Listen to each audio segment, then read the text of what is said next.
जी हाँ, ऊट पटांग बकना बंद कीजिए योगी और शाह साहब। ओसामा मेरे सगे भाई जैसे, तेजस्वी के चेतावनी, जयकारों से गूंजा रघुनाथपुर। स्वागत है आप सभी का। आप देख रहे हैं द राजनीति का विशेष सेगमेंट खबर और विश्लेषण। मैं हूं जब्बार खान। दोस्तों, क्या सिवान के रघुनाथपुर में बीजेपी कोई ऐसी साजिश रच रही थी जिसके जरिए किसी भी हाल में उस सीट को जीत का स्वाद चखने के लिए बीजेपी को मौका मिल सके? आखिर इंडिया गठबंधन ने कैसे योगी और शाह की चालों को ध्वस्त कर दिया?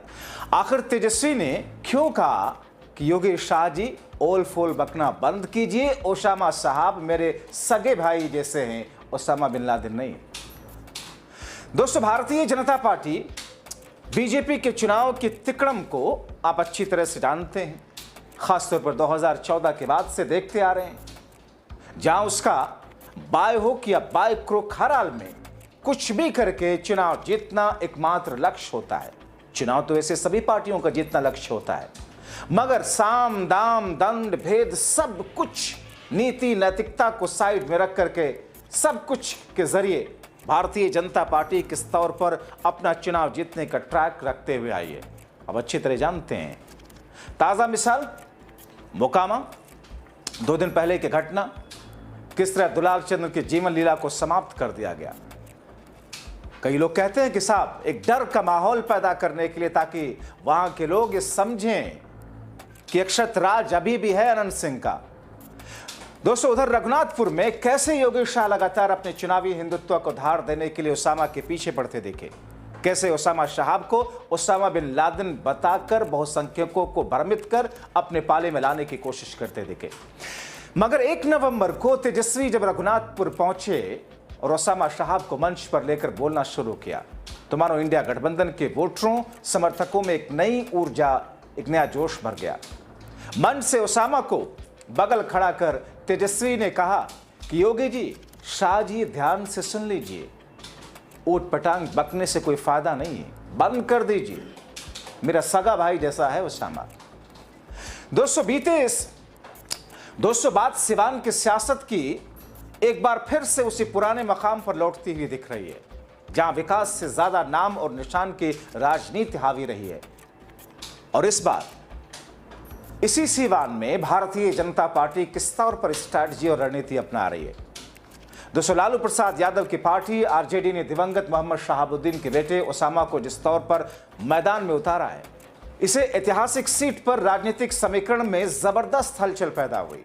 ओसामा जिधर जाते हैं मानो उनके समर्थन में लोग अपने आप खिंचते आते हैं, ऐसा भी देखा गया।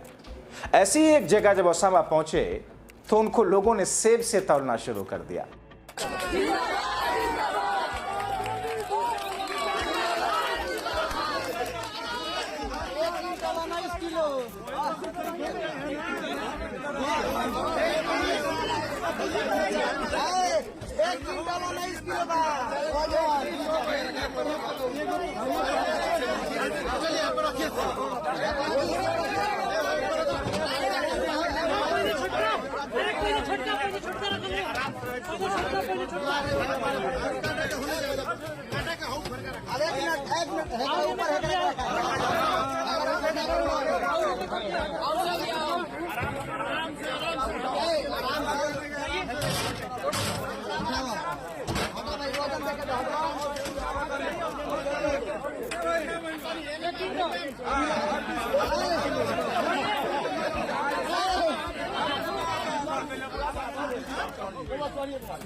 दरअसल ओसामा की सादगी ही उनके लिए एक प्लस पॉइंट साबित होती दिख रही है।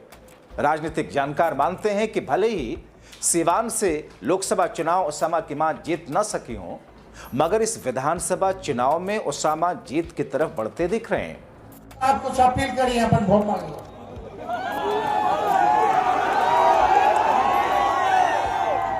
सब लोग के हमरा की ओर से प्रणाम सलाम। एक बारी हम मिशन के अपना नेता के सरकार बनाई जाओ, जो नहीं सब भ्रष्टाचार आई जितना ब्लॉक से लेके थाना ले अपना लोग के प्रताड़ित करी जाता। एगो गरीब आदमी जो दिन भर में 10,000 रुपया कमाता, महीना में बने। महीना में जो गरीब आदमी 10,000 रुपया कमाता है, एक बार थाना ब्लॉक के चक्कर में पड़ जाता होगा, पूरा महीना भर के कमाई चल जाता। तो हमनी सन के ऐसा सरकार लाई जाओ जो गरीबन के सरकार हो को, जो आम लोग के बात सुनो और जो मजबूती से हमनी सन के काम करो। काहे कि हमनी सन के सरकार में एगो विधायक के थाना ब्लॉक में उतने वैल्यू रहे जितना हमनी सन के एगो छोटा सा वर्कर के रहे। हमनी सन के वो सरकार लिया हुए के बाद यही बात के साथ हम अपना वाणी के विराम देता हूँ। विजय का माला पहना दे, हाथ उठाने के बताइए, दोनों हाथ उठाने के बताइए। चलिए, बहुत बहुत धन्यवाद।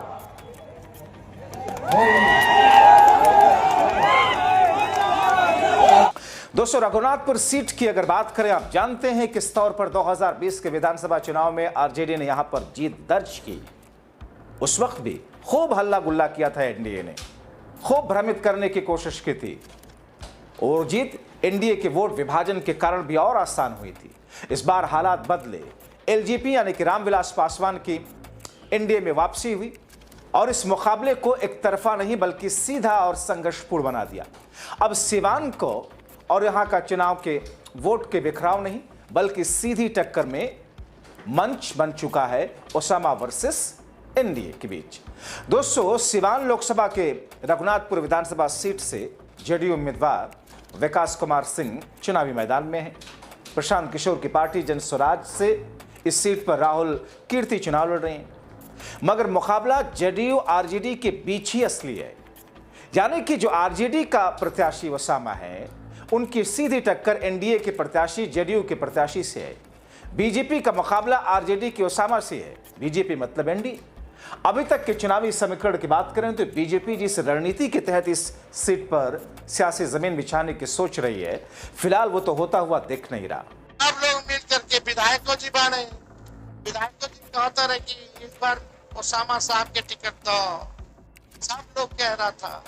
सब लोगों के कहने पर हम लोगों ने ओसामा साहब को टिकट दिया है और एक एक वोट आप लोगों से मांगने का काम कर रहे हैं कि इनको भारी बहुमत से आप लोग जो है जिताने का काम करें। सब लोग नए सोच के हैं, नया बिहार बनाना है। पढ़ाई, दवाई, कमाई, सिंचाई, सुनवाई और कार्रवाई वाली सरकार हम लोगों को देना है।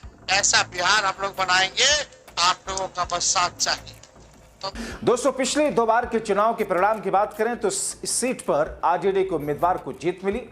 20 के चुनाव में इस सीट से आरजेडी के उम्मीदवार हरिशंकर यादव जीते। आरजेडी के उम्मीदवार को 67,757 वोट मिले। दूसरे नंबर पर इस सीट से एलजेपी के उम्मीदवार मनोज कुमार सिंह रहे, जो कि एलजेपी के उम्मीदवार को 47,792 वोट मिले। तीसरे नंबर पर जेडीयू के राजेश चौहान रहे। जेडीयू उम्मीदवार को 2020 के विधानसभा चुनाव में 26,162 वोट मिले। जबकि 2015 की अगर बात करें, आरजेडी के उम्मीदवार को वहीं पर फिर से जीत मिली थी। हरिशंकर यादव ने ही जीत दर्ज की थी। आरजेडी के उम्मीदवार ने बीजेपी के उम्मीदवार मनोज कुमार सिंह को हराया था।